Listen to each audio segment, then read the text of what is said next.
Welcome to the Andy Ruther Show. Here is your host, Andy Ruther.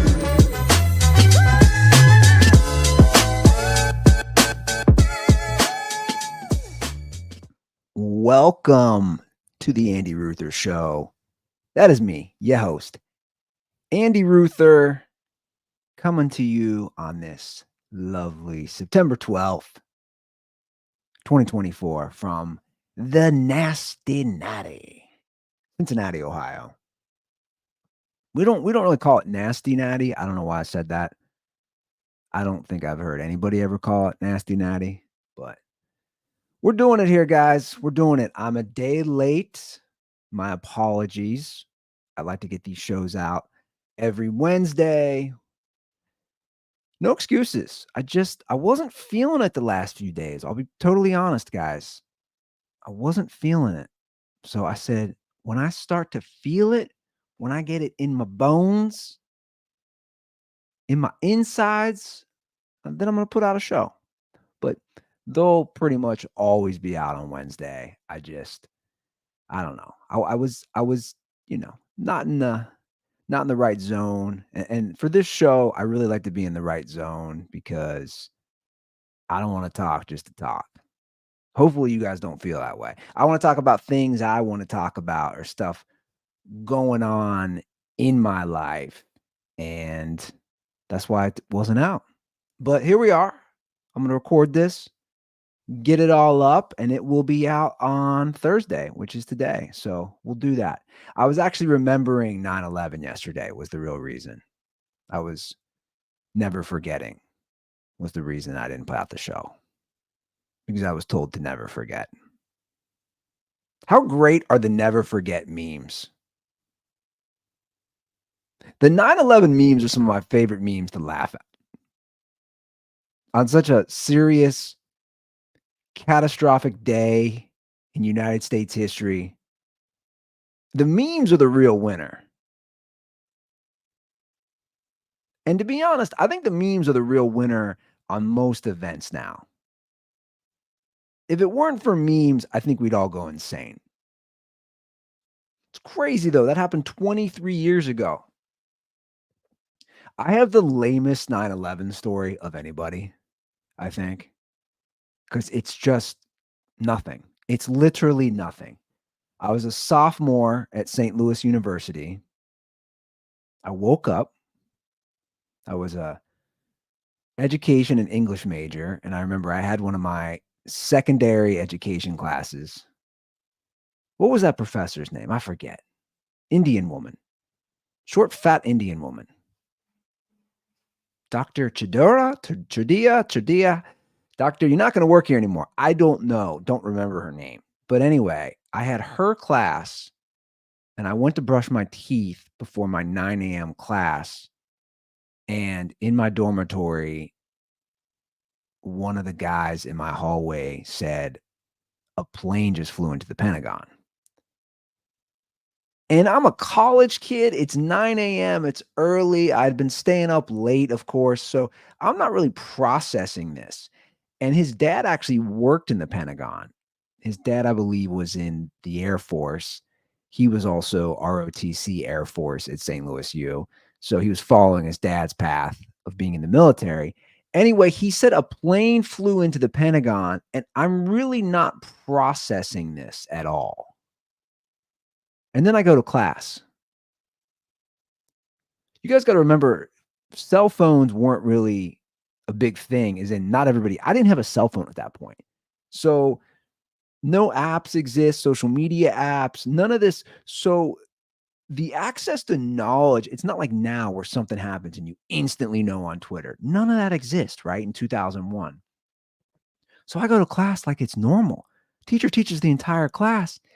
And then I come back from class, and it was an hour-and-a-half class, I think.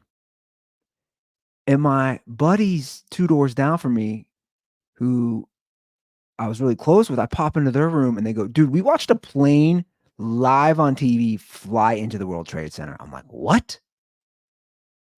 They go, yeah, watch this. The news is on. 2 planes have flown into the World Trade Center. Like that was my 9/11. I went to class. Nothing even stopped. Like classes continued. That like it's crazy to think about that. Just we kind of went about our day because nobody really fully knew or understood. St. Louis U is a Catholic university, so I remember they held like a vigil mass later that day. But to my knowledge, everybody just was like, this is a terrible thing, but everything's going to proceed. So I don't know. Like I'm just saying nowadays, teachers are not teaching, right? Classes stopped. They're not doing that. But that's my 9/11 story. It's nothing interesting at all. And I probably got drunk that night and tried to have sex with a girl or something. I don't know. That was literally my night. That was literally my day.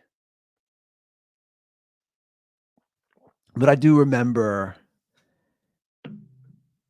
all the national monuments in the United States were on high alert. So the St. Louis Gateway Arch was a potential target, they said, which ain't nobody trying to bring down the arch. Nobody's trying to bring down the St. Louis Arch, which, by the way, I will say a very underrated monument, a very underrated piece of architecture. I could argue one of the most underrated things that nobody talks about in our country. It's just so random, the St. Louis Gateway Arch.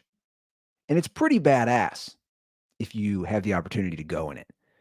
You go in this little portal, it almost feels like you're being sent to outer space. This little elevator portal, and then you shoot up. And then at the top of the arch, it's this very small space where they have small like slits for windows, and you can look out of it. Now you're not looking into anything crazy. You're literally looking across the river, the Mississippi River, into East St. Louis, which is East St. Louis is all like strip clubs and nightclubs. So the view isn't exactly the best when you're looking towards Illinois, but the arch is pretty cool. The history of it, the architecture, how they built it, it's all pretty cool. I don't remember most of it because I haven't done it in so long, but I've gone up there twice, I think. It's pretty badass. I would highly recommend it if you're in St. Louis or if you're driving through. I would highly recommend going up in the Gateway Arch. It's an experience. But yeah, that was another national monument that was on high alert. Like they were gonna take planes down to the Gateway Arch. But yeah, that's my 9/11 story. And that's definitely not, I didn't not do the, I didn't, let's say this correctly. I didn't not do, it's not a double negative. I should know this as a former English teacher. The show did not come out yesterday because of 9/11. That's a lie. I was just messing with you guys, which I'm sure you picked up on. We got some big news though in my neighborhood. We got a big HOA town hall meeting. We're gonna have a town hall meeting, y'all, next week, Wednesday night, 6:30, September 18th, at the clubhouse next to the pool in the HOA. We're gonna have a big meeting. 3 big things to vote on, guys. 3 big things. This is my life now.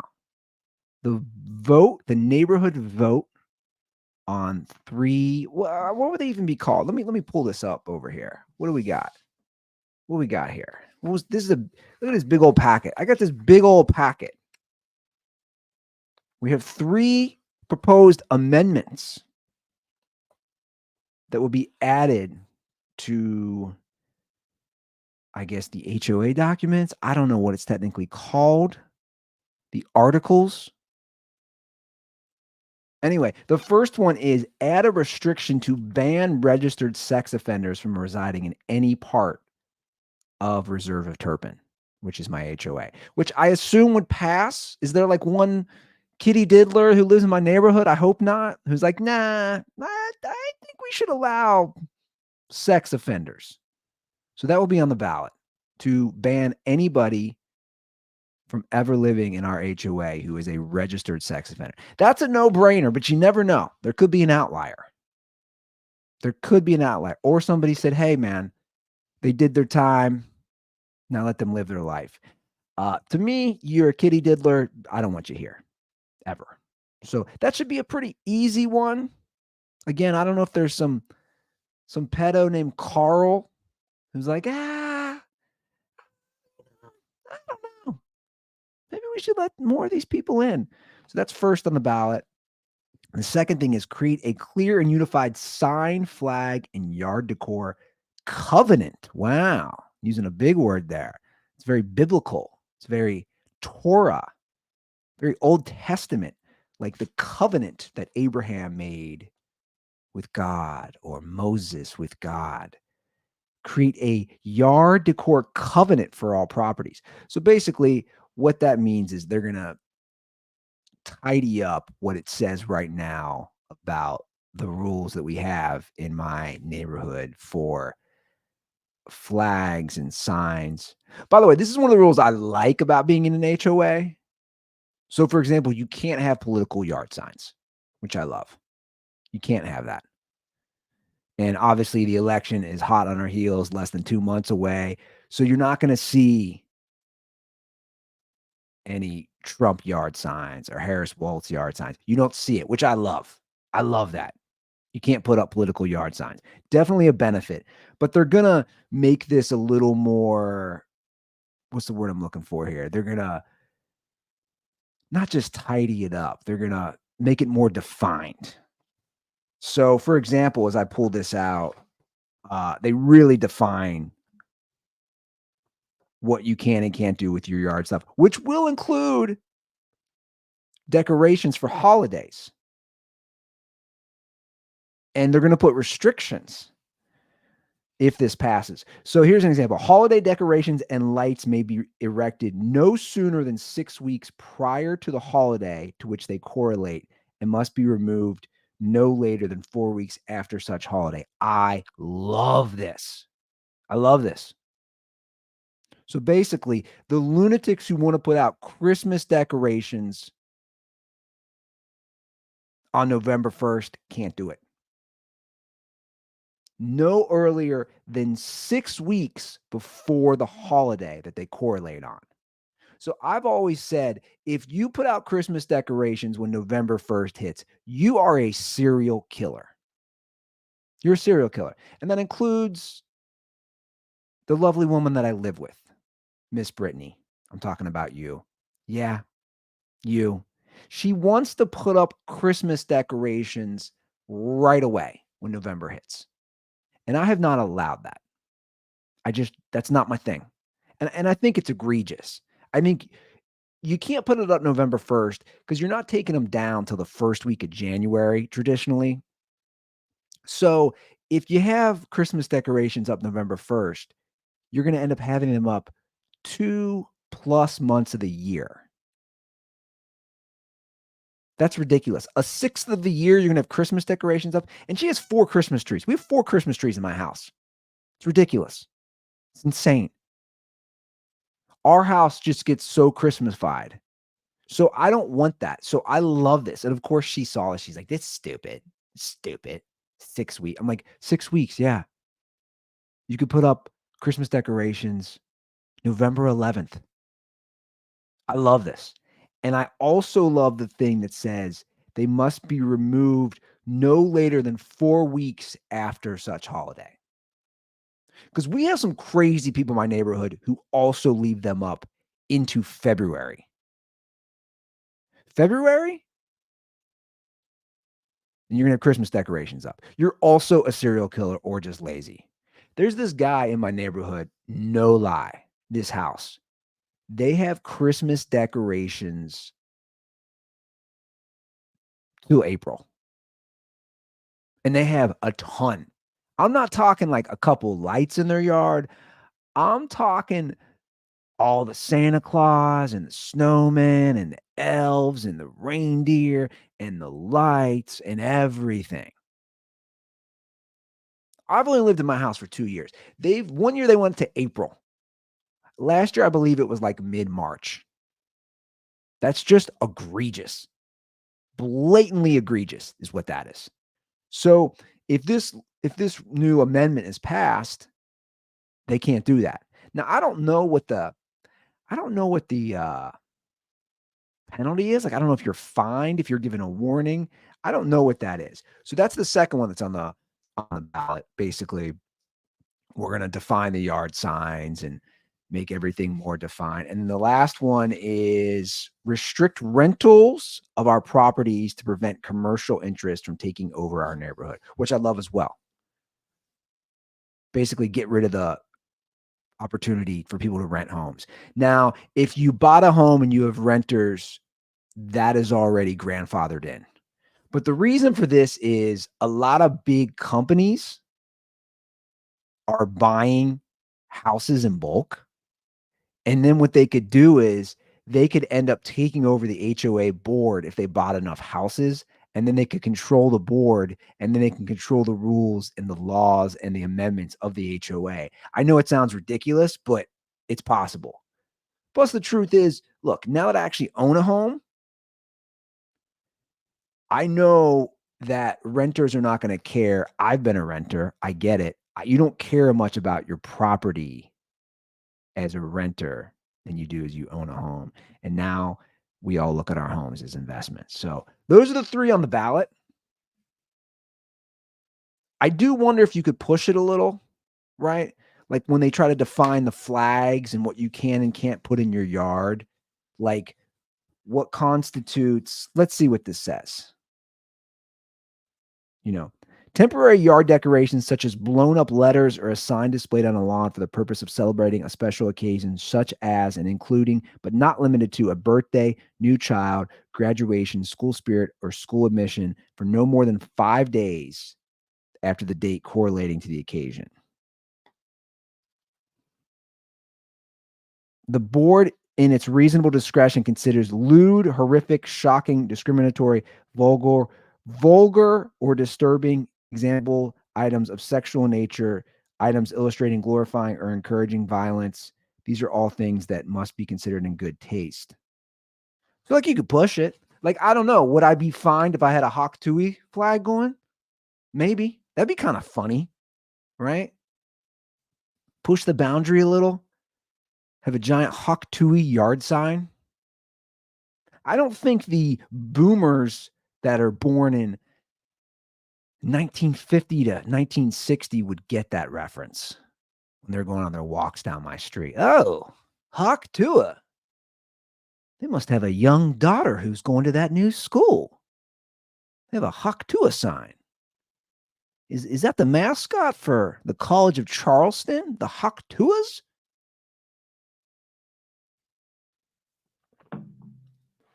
I don't know if I'm going to be at the meeting, though.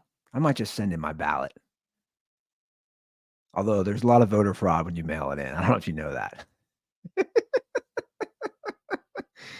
And that's my depth of political joke for today's show. But yeah, I don't know if I'm going to go. I think I should go. It'd be kind of curious. It's at 6:30, and we have a schedule for baby girl. We would kind of wreck that. Isla gets in the bath around 7. Brittany does the bath with her. I give her some milk before bed. I rock her. I put her in bed. Like, we have a schedule. We tag team her for bed, and it seems to work. So I don't know if I want to mess that up. I don't know if Brittany will let me pop up the street to the board meeting, because for some reason she doesn't sleep unless I put her to bed. We've created a monster with that. If I put her to bed, she goes to sleep. But when Brittany tries to rock her and put her to bed, she doesn't go to sleep. It's crazy how kids are like that. She woke up late today. So when she wakes up late, Brittany leaves for work, right, in the morning before she goes to daycare. So when she wakes up late, I have to do her clothes and her hair. Brittany's always so critical. It's like, you put her in that? I'll get a text message. I'm watching in the camera. Why would you put her in that? I always say, she's a toddler. She's 18, 19 months old. She's not going to the Met Gala. What do you want me to put her in?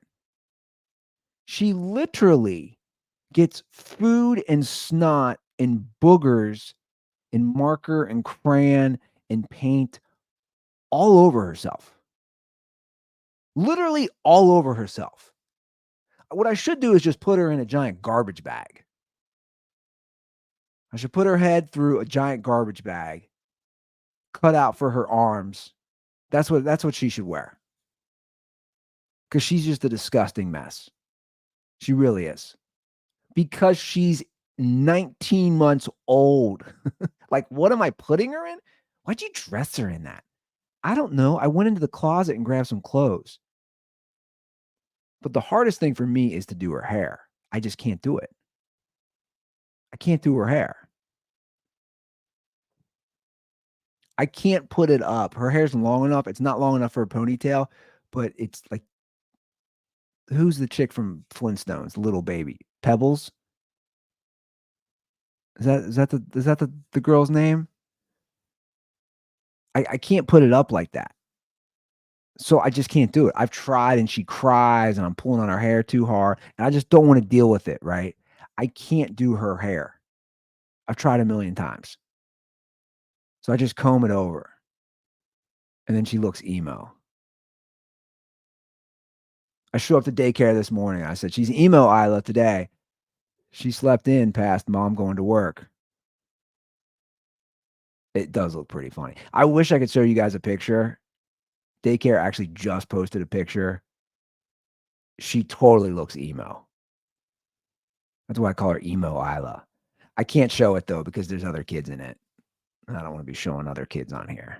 But yeah, she looks so emo and it's pretty funny. I see her hair like that and I think of like, God, Dad, shut up and let me listen to my music. Like here's a 13-year-old emo chick. You're so embarrassing, Dad. You're not funny like some of these other people on TikTok. They're so much cooler than you.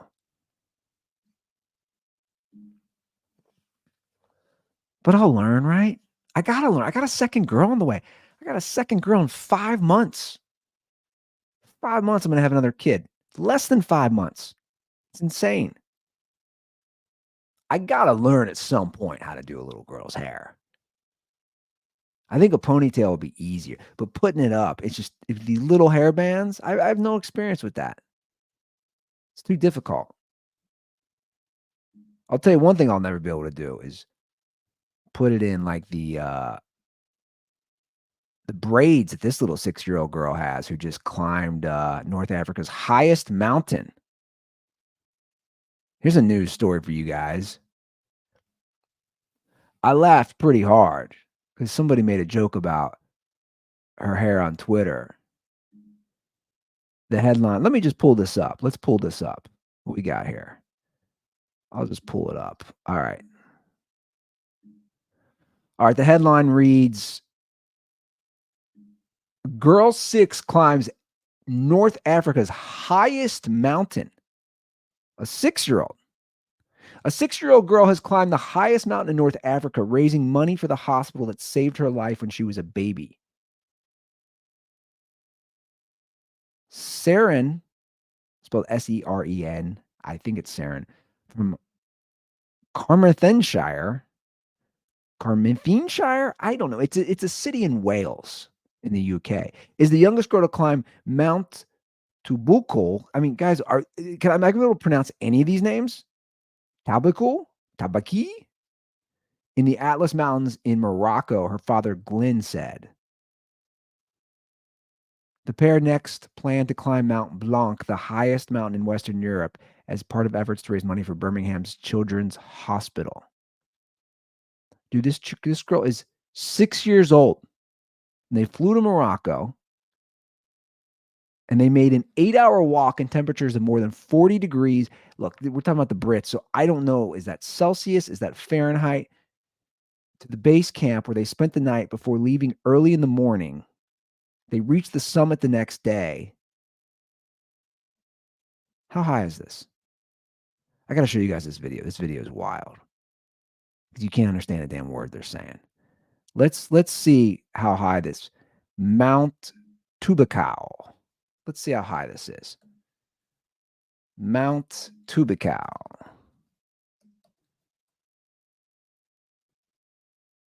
Okay. Mount Tubical. We're pulling it up. The highest peak is 13,671 feet. Look at this girl. She went 13,761 feet. You guys got to watch this video. Watch this video. Let me pull this up. So this is the video. No way anybody can understand this. There's no way that you guys are going to be able to understand this without caption. You got to hear this. Tell me you understand a word. These people are speaking English. It's crazy to me that we are speaking the same language. I'm speaking English, and what this is also English. Because when I had a big lump in my neck, and the children helped me, so I raised. Look, I know she's 6, and you're not speaking the language the most fluently at 6. Did anybody understand that? I had to put on the caption. This is what she said. When I was little, I had a big lump on my neck. When I had a big lump in my neck, and the children helped me. And Birmingham's Children's Hospital helped me, so I raised money for Birmingham's Children's I Hospital. raised money for Birmingham Children's Hospital and to become the youngest girl to complete Mount Tubical. Seven's quite used to it because last year she became the youngest girl to do the national 3 peaks. We done lots of sort of tough challenges. So distance-wise, she was fine with it. I think. So, okay, again. Okay, she's 6, so she gets a pass. What is? Does anybody understand this, Dad? No way you understand this without a caption. No way. It's unbelievable. Like she went on the mountain, and like she's the youngest girl ever did, and then she went down, and then I was like, well, I gave her a little southern twang. I don't know why I did that, but you guys get the gist here. And I bet what she did, she saw Scotland, and you know, I love, by the way, that she has the braids that every single white girl has after going on spring break in Jamaica. That's what she has.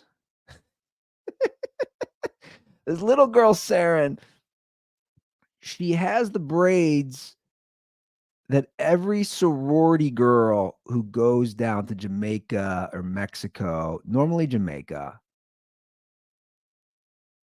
and they come back with braids. Right? Like, I don't know, can girls do that nowadays? Because cultural appropriation, we've reached the insanity of cultural appropriation where you can't have hair that might have started within people of African descent. Didn't who got in trouble recently for braiding their hair? Like in the last 4 or 5 years. Didn't Adele get charged with cultural appropriation for her hair? Let me put this up.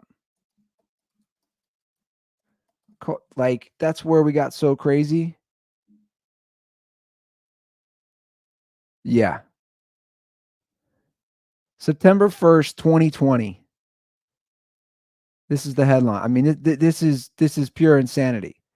Let's take Homegirl off. Let's pull up this headline here. So here we are with the Adele headline. Look at this. Adele accused of cultural appropriation over Instagram picture. Adele has faced accusations of cultural appropriation after sharing an Instagram picture showing her wearing a traditional African hairstyle while marking what would have been Notting Hill Carnival. In the photograph, the 32-year-old chart-popping act wore a string bikini decorated with the Jamaican flag and her hair in Bantu knots, small coil buns typically associated with people of African descent.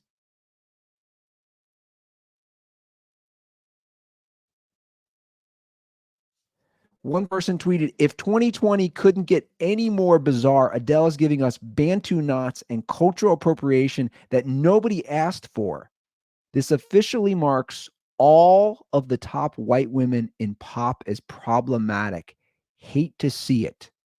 Another said, if you haven't quite understood cultural appropriation, look at Adele's Instagram post. She should go to jail, no parole for this.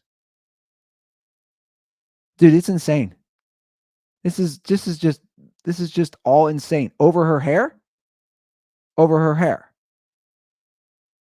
And I know that person is obviously being sarcastic. Over her hair. By the way, I think the term cultural appropriation might be one of the dumbest things ever.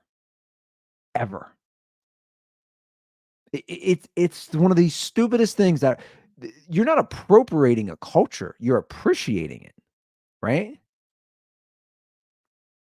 She's appropriating African culture, or she's appreciating that hairstyle by doing it herself. But that's what I thought of when I saw this girl. When I saw this little girl and this cute little 6-year-old girl who climbed a mountain for charity, I thought somebody's going to accuse her of cultural appropriation, right? Simply because that's how people are. Take off this stupid ad. Let's try to finish this video of her talking with her old man about what they're doing here. I had a big lump in my neck, and Birmingham Children helped me, so I raised money for Birmingham Children's Hospital and to become the youngest girl to complete Mount Tucal. Seven's quite used to it So she can say it way better than me. Mount Tubacal. I wasn't even close. Mount Tubacal. because last year she became the youngest girl to do the national 3 peaks with lots of sort of tough challenges. So distance-wise, she was fine with it. I think the best way to sort of describe that is this wonderful quote that someone posted recently. Yesterday, I met a wonderful little girl, but in order to deserve meeting this wonderful human being, I needed to climb the highest mountain in North Africa.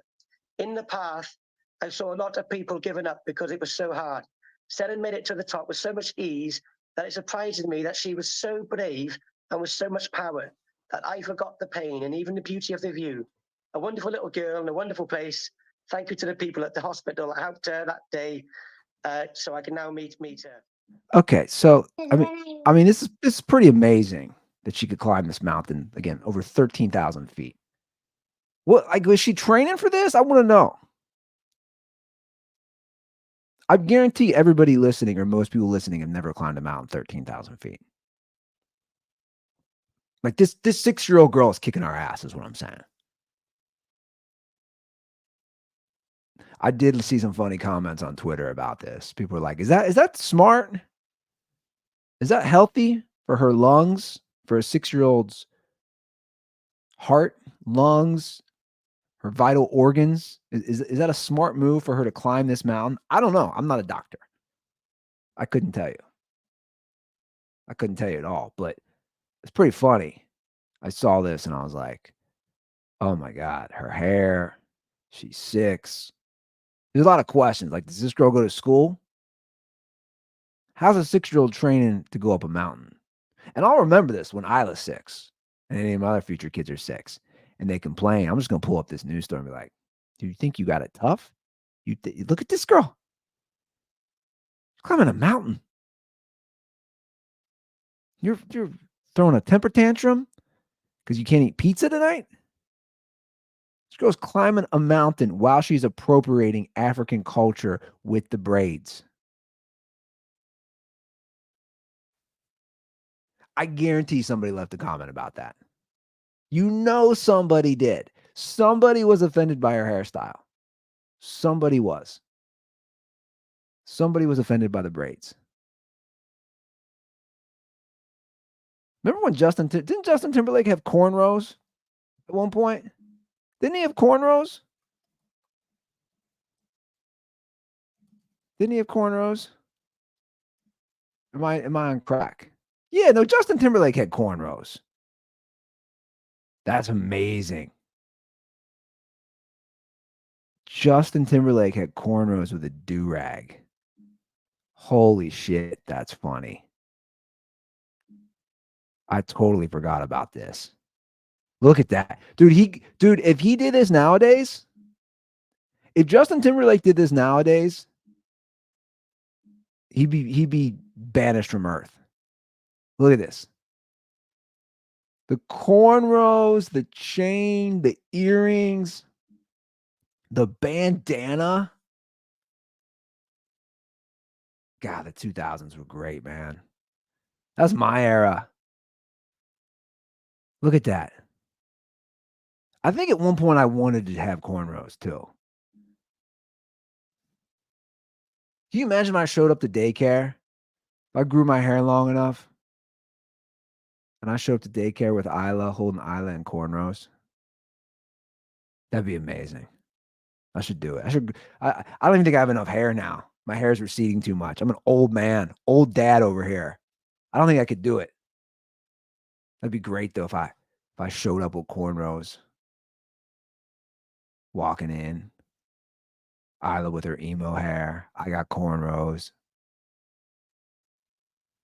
Yeah, dude, people used to not care. Like that term cultural appropriation was not a thing. Good for that little girl. Good for her.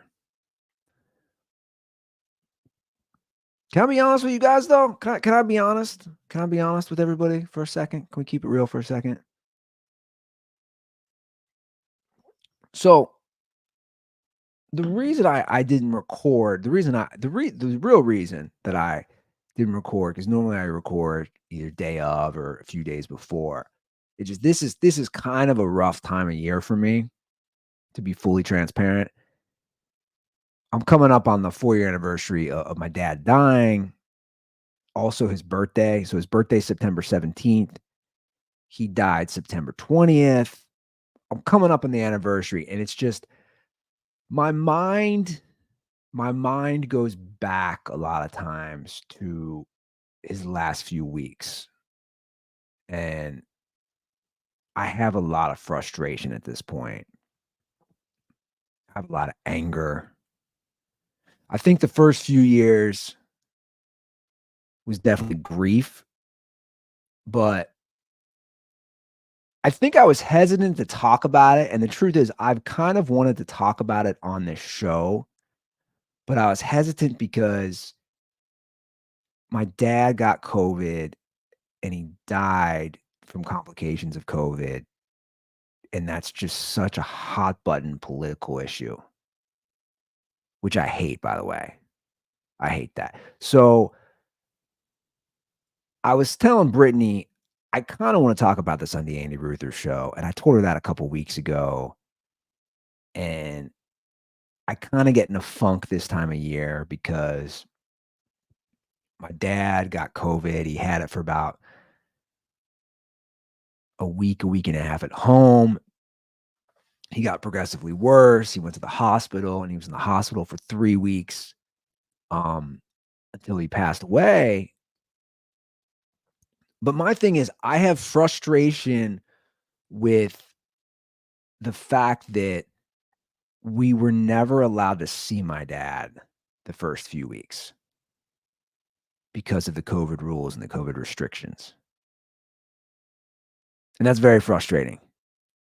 Looking back on it, now that we've learned a lot more. And again, this stuff has been highly politicized, just like the vaccines, just like the masks. I don't really care. People have their opinions, and people can have their opinions. I'm not here to ever, you believe what you want. I know I believe what I am going to believe. You're going to believe what you're going to believe. We might agree. We might disagree. I'm not here to talk about that. I'm here to talk about the fact that I had a sick father who recently had lost his wife of almost 50 years, 8 months earlier, and not a single person could see him in the hospital.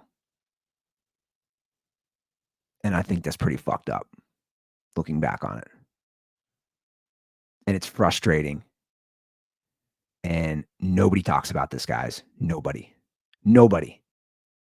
And there are thousands of people like me who lost loved ones, and they couldn't see them. And none of it makes sense. And that's why I have a lot of anger and frustration still. And I think deservingly so. No one could see my dad for 2 weeks. I am such a proponent of the mind-body connection. That what happens mentally and in our head up here can play out physically. So if he can't see his loved ones, if he can't see his 5 kids, if he can't see his family members, his brothers, his sisters, that's not going to improve his health. It's just not. And I understand it was a pandemic, and I understand people were trying to figure things out, but none of it made sense, and none of it makes sense to me to this day. And I'll explain why. We couldn't see him for 2 weeks. And my brother had to vehemently fight for us to see him. Just think about that. I took him letters and cards every single day when he was in the hospital. And I'd pull up to the hospital, and a nurse would come outside to meet me in my car. And I'd had to give her cards and letters. They had a police officer stationed at the front of the hospital. The front door. Which to me, then you guys know it's a problem that people want to see their loved ones. And this is why it makes no sense. When his health continued to get worse and they decided to put him on a ventilator, suddenly we could all see him.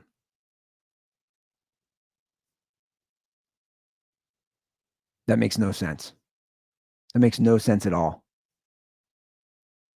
So the pandemic's so bad and the spread of the virus is so bad that none of us can see him, but suddenly all 5 of us are allowed in the room to see him, to basically say goodbye as he's conscious, even though he couldn't open his eyes.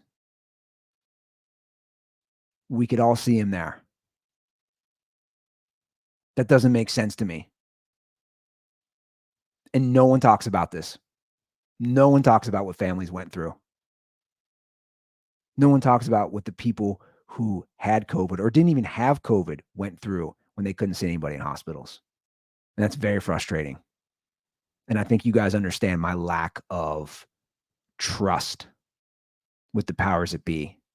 That truthfully will never change. That'll never change.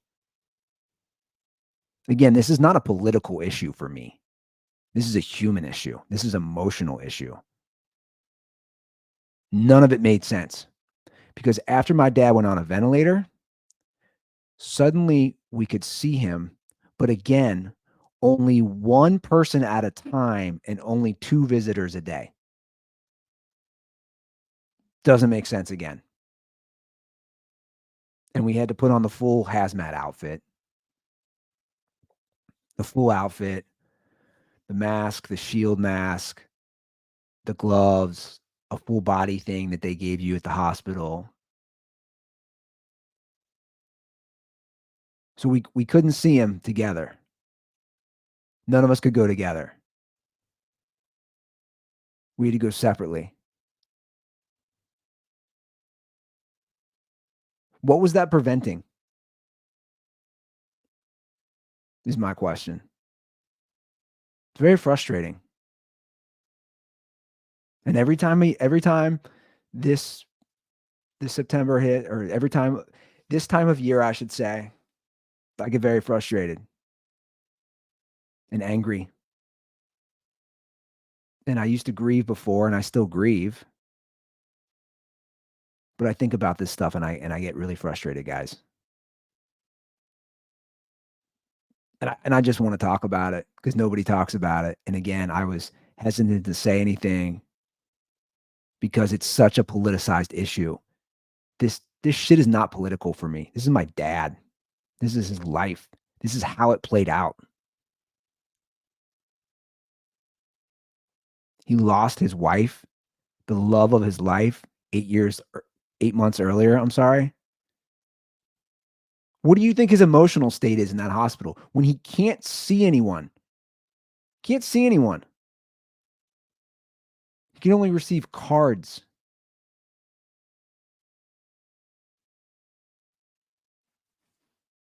I'm not sitting here saying my dad would have lived if he would have been able to see us. I'll never say that because I don't know. But I am saying it's not going to make him emotionally worse. It'll only liven his spirits if he can see his 5 kids. And my brother, who is the executor, one of my older brothers, he had to fight so hard, so that we could eventually go in there and see him. And it was too late at that point. It was too late.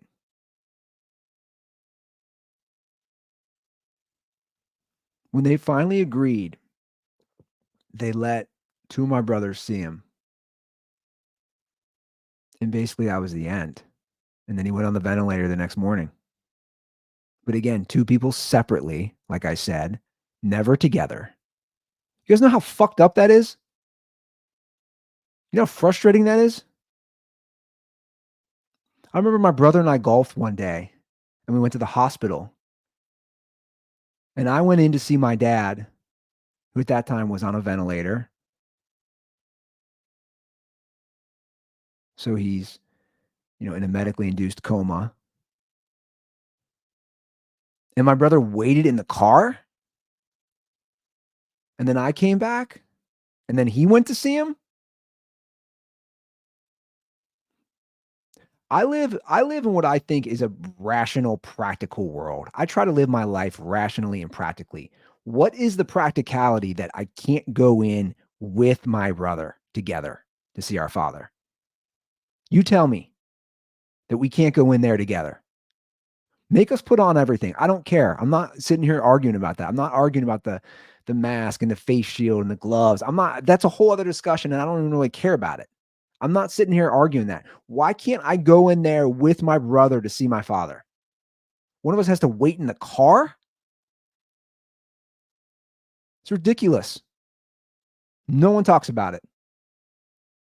No one. And that's what we all went through for 3 weeks when he was in the hospital. You couldn't go anywhere because of rules and things that were put in way above just the hospital. So the truth is, when all this stuff gets brought up, I tune most of it out. I'm not going to weigh in. I don't really care. I have my own opinions. But again, I am a man who tries to live on logic and on the practical side. Never have I gotten answers for that, ever. It's very frustrating. And for me, the human element, that was his last 3 weeks. That was his last 3 weeks living. He couldn't see his own kids.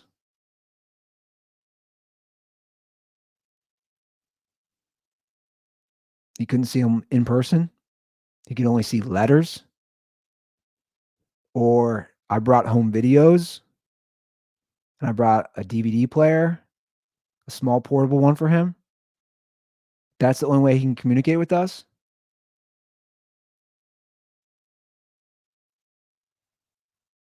You tell me that's right. You tell me how that's justified. So every year around this time, I get really frustrated. And I'm not sitting here to argue with people. Luckily, that's calmed down.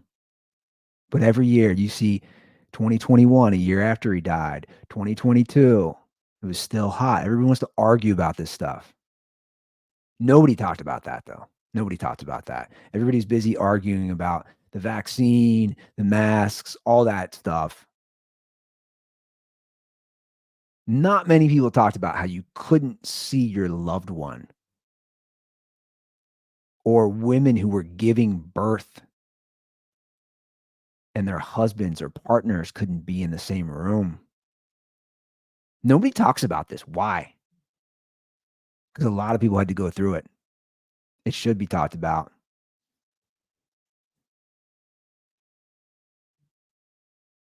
And I hate to get all serious, guys, but I just wanted to get it off my chest. You know, last time I ever talked to my dad face to face was on FaceTime because I couldn't see him. It's the last time I ever talked to him. Now I know we can't pick how it ends. And I'm not asking anybody to feel sorry for me, because that's not what I'm asking. Because I know people have had it a lot worse about how things ended with their parents and when the last time they got to talk to them. I know all that. I just want logical answers. I just want practical answers. That's all I've ever wanted from all this. And I know it has sucked for me and my brothers because everything was so politicized. And I try to take that out of it. And I'd say I just wanted to see my dad. Or maybe I wanted to see my dad with my brothers. You know, as tough as everything was when we lost my mom 8 months earlier, we were all there together.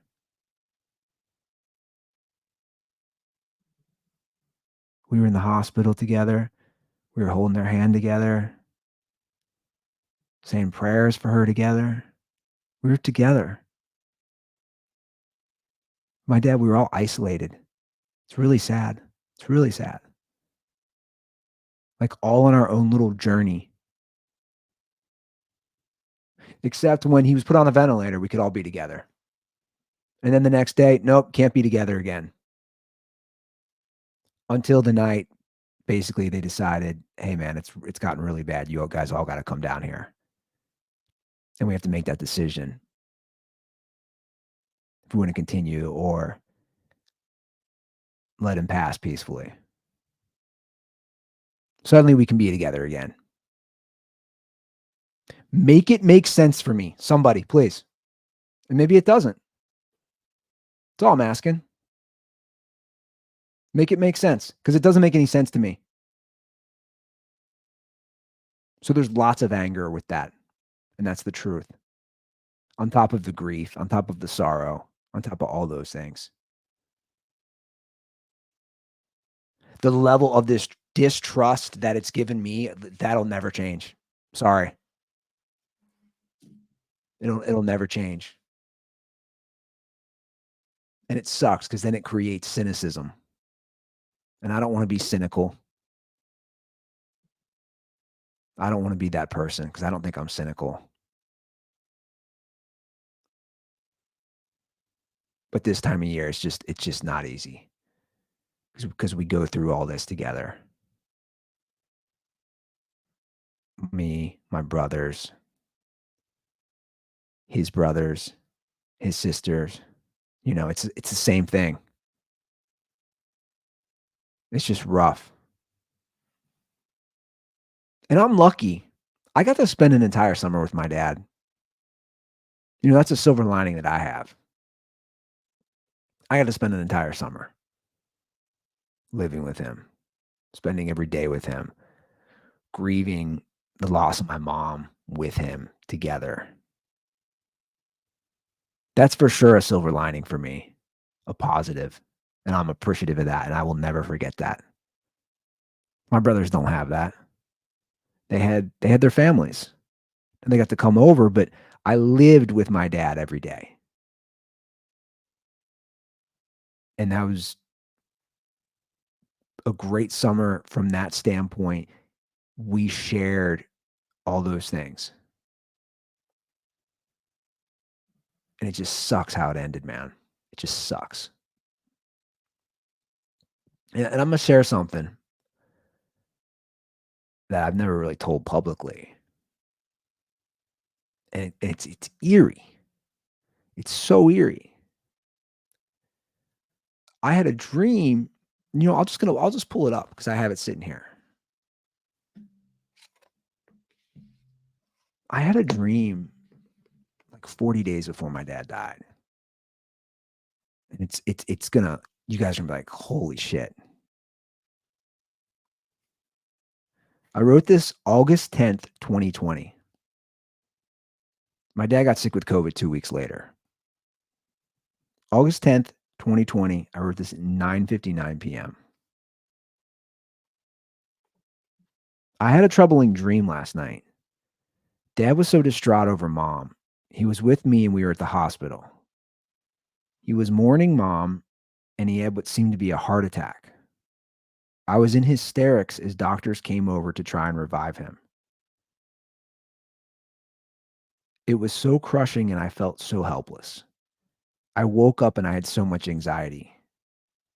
It was bothering me all morning, so I called Dad to make sure he was all right. After experiencing the death of mom, I don't want to relive that, and that's what the dream felt like.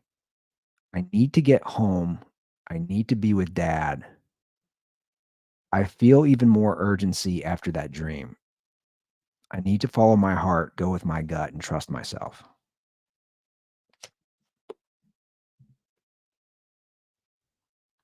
It's crazy.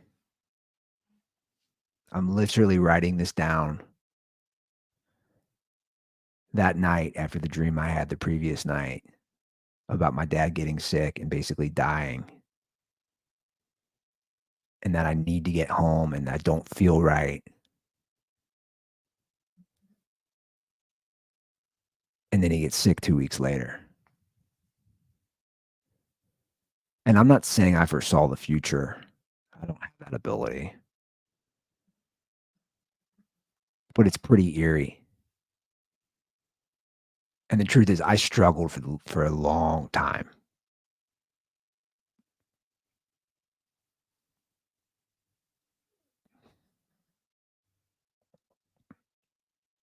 I put a lot of blame on myself because I knew I was already moving home, but I put blame on myself.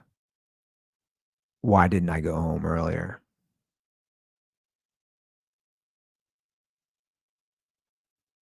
Like if I went home earlier, my dad doesn't get COVID from an electrician because that's what happened. He got COVID from an electrician working at the house. In my head, I would have prevented all this. And I really struggled for a long time with that. Like I had a lot of guilt because I felt like I was given a chance.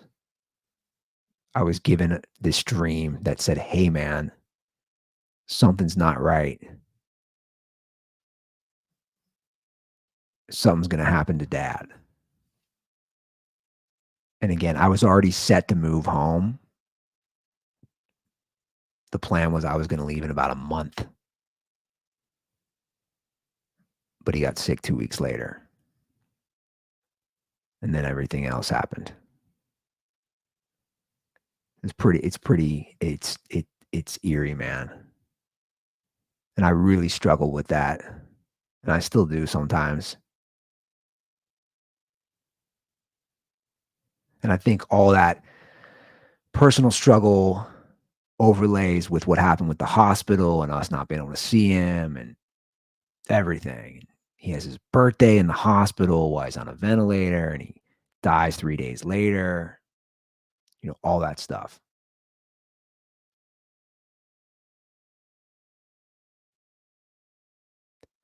But you have to, like I always say, you have to find silver linings. You have to look at the positive side of things because if not, then there's no point in living.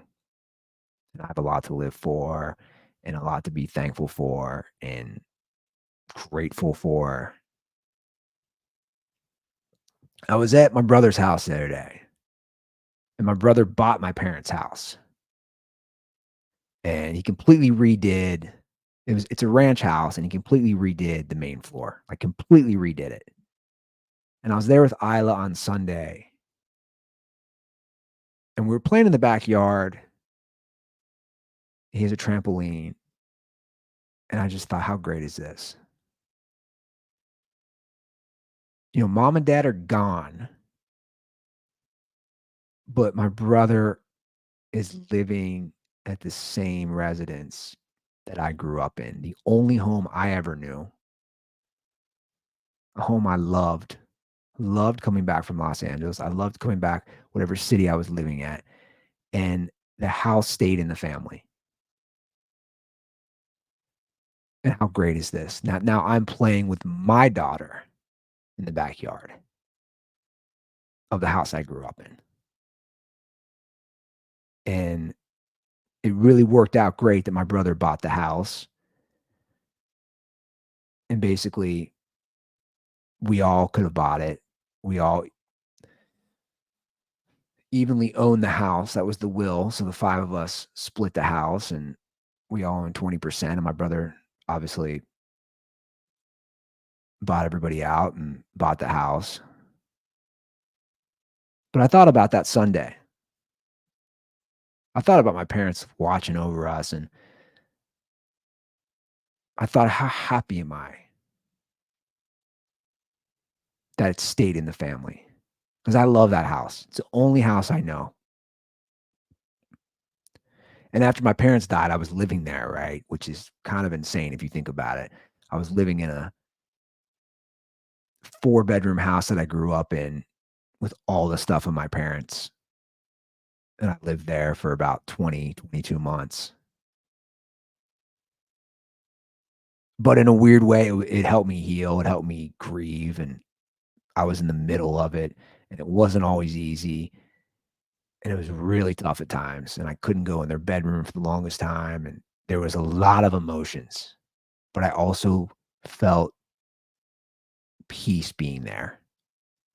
And I felt my parents' presence all the time. And I still do. And I'm happy for my brother, and I'm happy for his family. And I'm glad he completely redid the house to make it his own. The yard's still the same. The basement's still the same. But the main floor completely redid. So it's his house. But I have such a calming presence when I go over there.